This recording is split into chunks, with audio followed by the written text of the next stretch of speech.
غور کریں عزیز بھائی، جب انسان سمجھتا ہے نا نعمت اللہ کی طرف سے ہے، پھر وہ جھک جاتا ہے، وہ ڈرتا ہے، پھر وہ کہتا ہے اوہو یار وہ فلانا بندہ مجھ سے زیادہ سیانا ہے، اس کے پاس اتنے پیسے نہیں ہیں، مجھے اگر اللہ نے دیے ہیں تو اس کا فضل ہے، مجھے نا کہانیاں نہیں سنانی چاہیے۔ میرے رسول پاک نا اعلیٰ اخلاق کی بات کرتے، اونچی بات کرتے۔ ایک شخص آ گیا حضور سے ملنے، بخاری میں حدیث کی اصل موجود ہے۔ عرب کے لوگ چونکہ اپنے غلاموں پر روب بڑا ڈال کے رکھتے تھے، پریشرائز کر کے رکھتے تھے۔ یہ طریقہ ہوتا تھا کہ وہ آواز نہ نکالے۔ مثلا غلام نے اگر جانور چھاؤں میں نہیں باندھا، دھوپ میں ہے تو مار پڑ جاتی تھی، کیوں نہیں باندھا؟ اور اگر اس نے کبھی باندھ دیا نا تو پھر بھی مارتے تھے، کہتے تھے تو اتنا سیانا ہو گیا، تو نے پوچھا ہی نہیں، مرضی کر دی تو نے۔ ایک مزاج ہوتا ہے پریشرائز کرنا، پریشان کرنا۔ اور آج بھی میں نے یہ انداز دیکھا ہے، پر غریبوں کے لیے، غریبوں کے لیے، امیروں کے لیے نہیں ہے۔ یعنی وہ چلو وزیر تو ایک طرف رہ گئے، پیروں کا بڑا برا حال ہے، الا ماشاء اللہ۔ وہ بھی مرید تگڑا ہو تو رنگ اور ہے، بندہ ماڑا ہو تو انداز اور ہے، یہ ٹھیک نہیں۔ اقبال کہتے ہیں خدا بندہ یہ تیرے سادہ دل بندے کدھر جائے، خدا بندہ یہ تیرے سادہ دل بندے کدھر جائے، درویشی بھی عیاری ہے شہنشاہی بھی عیاری، سارے عیار مکار ہو گئے۔ میرے عزیز نبی کریم صلی اللہ تعالی علیہ وسلم کی خدمت میں وہ شخص آیا اور اس نے آ کر کے نا حضور سے سلام لیا، تو اس نے صحابہ کو بھی نبی پاک کا ادب کرتے دیکھا، پر وہ سمجھ نہیں نہ سکا کہ یہ ادب ہے۔ اس پر مجبور نہیں کیا نبی پاک نے، کسی پر کوئی ایسی پابندی نہیں، اس نے ادب کرتے دیکھا۔ تو چونکہ اس نے بادشاہ دیکھے تھے، وہ ڈرنے لگ گیا اور کانپنے لگ گیا۔ حضور نے فرمایا کیوں ڈرتے ہو؟ کیونکہ وہ دور سے آیا تھا، ملک شام سے۔ تو وہ عرض کرنے لگا یا رسول اللہ صلی اللہ تعالی علیہ وسلم، میں نا مدینے کی ریاست کے سربراہ کے پاس آیا ہوں، ڈر لگتا ہے کوئی ایسی بات نہ ہو جائے، آپ ناراض ہو جائیں۔ ماڑا بندہ بیچارہ مفت کے روب میں آ جاتا ہے کئی دفعہ، اور حضور کو تو اللہ نے روب دیا ہے، سرکار کا تو اصلی روب ہے۔ یہاں تو بعض غریب مفت کے روب میں بھی آ جاتے، ڈر رہا ہے۔ اب حضور اسے ایک تھبکی بھی دے دیتے، بات سمجھا بھی دیتے تو بات ٹھیک تھی، لیکن وہ بات تو دور چلی گئی۔ پتہ ہے حضور نے کیا فرمایا؟ فرمایا سن بھائی، تو کسی ریاست کے سربراہ کے پاس نہیں آیا، تو اس بیٹے کے پاس آیا ہے جس کی ماں گوشت کے خشک ٹکڑے کھا کے بھی گزارا کر لیتی، تو غریب ماں کا بیٹا ہوں، غریب ماں کا۔ حضور نے بتلایا کہ کسی اخلاق یہ ہے کہ کسی شخص کو آپ کسی پریشر میں نہ ڈالیں، اسے پریشان نہ کریں، آپ کا وجود، آپ کی طبیعت کسی کے لیے بوجھ کا باعث نہ بنے۔ میں نے اپنی زندگی میں ایک ارادہ کیا ہوا ہے، اس کے لیے مجھے نیند بھی کم کرنی پڑتی ہے۔ میں نے دیکھا کہ جب کسی کو بلایا جاتا تھا نا، خطیب صاحب کو، پیر صاحب کو، تو بڑے بڑے فون کرنے پڑتے تھے، کتے پہنچے ہو، کتے آ گئے ہو، باہر جانا پڑتا سی، بندے پریشان ہو جاتے تھے۔ میں نے یہ کہا ہے کہ اگر کسی نے کہا ہے نا 2 بجے، تو وہاں 2 بجے سے 5 منٹ پہلے جانا ہے۔ سانو ٹینشن جنی مرضی ہوئے، سامنے والے نے دلانا ہوئے۔ میری بات کی سمجھ آ رہی ہے؟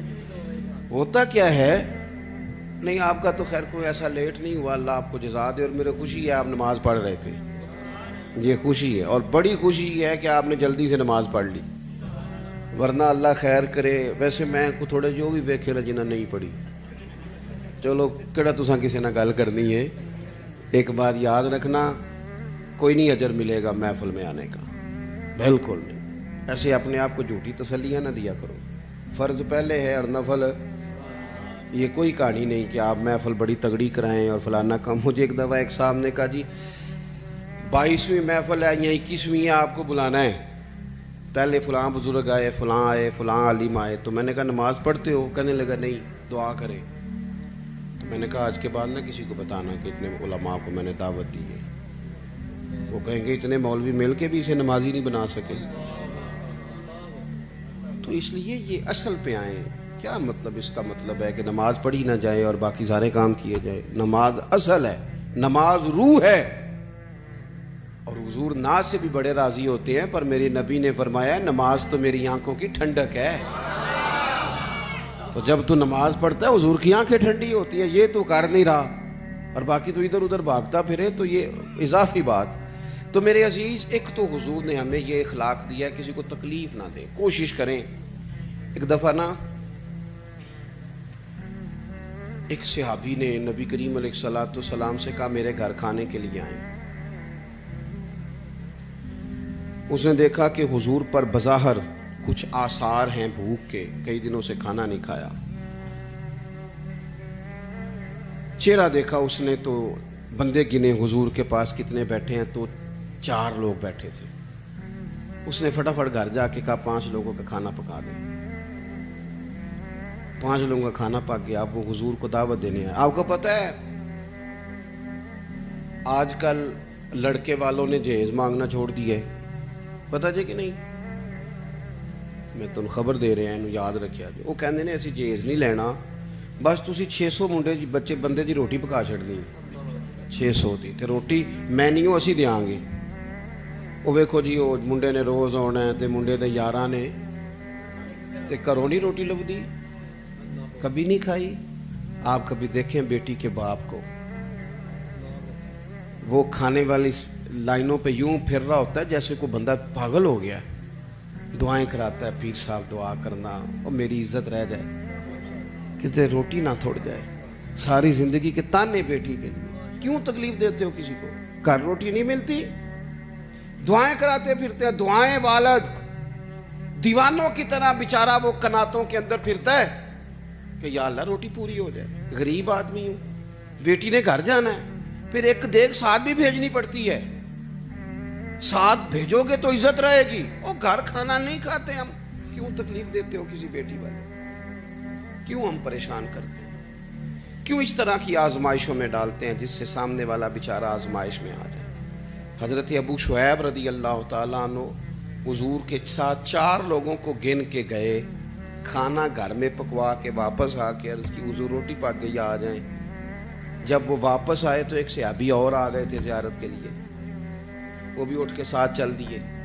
پتہ ہے حضور نے فرمایا, نبی پاک مالک ہے ہماری جانوں کے, حضور مالک ہے, مالک. حضور کے لیے تن من دھن ہر شے قربان تھی غلاموں کی. حضور 5 کیا 100 بندہ لے جائیں تو بسم اللہ کریں صحابہ. لیکن نبی کریم نے اصول دیا, اخلاقی عالیہ کی بلندی سکھائی.